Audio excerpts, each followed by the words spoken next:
Every good acting teacher, every good actor wants to try to get to the same place. It's really to be a truthful and instinctual, I guess is the right word, actor, someone connected to where their truth, their feelings, to be able to have a believable performance in whatever role they're in. They fully bring themselves to it. You can get up and go on instinct, but sometimes you have roles and you go, I don't understand this. How can I bring myself to it? And if you don't have a good feeling for something, you realize you need a technique.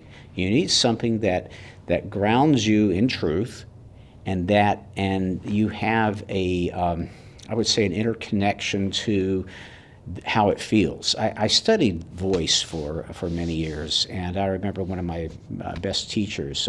He actually sang with the New York City Opera, and he said you can't know how you sound, but you know how it feels. And what he would do, he would coach me and would go, okay, when I would hit a certain placement, he said, that's it. That's the sound. Okay, good. I didn't know how it sounded, but I knew how it felt. I knew where I felt that the vibration, the ringing, or whatever it was. Specifically, Miser technique, but really any good technique is going to put you in touch with what makes you have an inner barometer. That's good. That makes sense. That feels right. You know how it feels because you don't know how it looks until maybe you look at yourself on a camera later.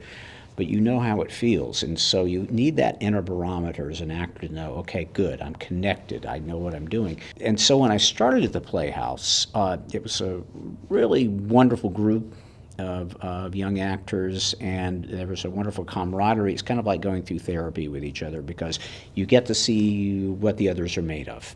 You have breakthroughs. Everybody has them at different times, but you do. When you see somebody really connect, and you go, oh, that's it. Yes, you start to recognize what is truthful behavior and what isn't, what is acted and what is really felt and lived.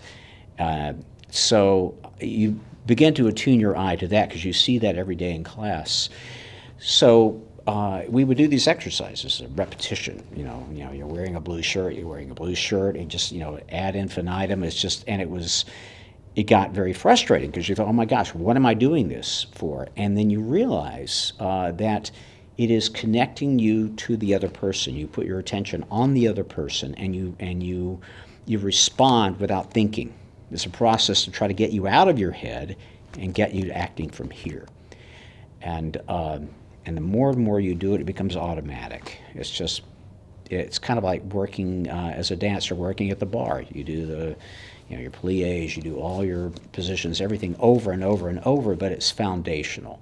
It grounds you in what a solid technique should be. You can tell a dancer as soon as they walk in the door and have them do an exercise, and they go, oh yeah, you're trained. Same way for the actors. Actors don't always have, it's not as always as apparent in some of the art forms like dance or music, that you can't tell, are they trained or not? But you see it after a while. You go, oh my gosh, they can bring truth to any role. They know how to do it.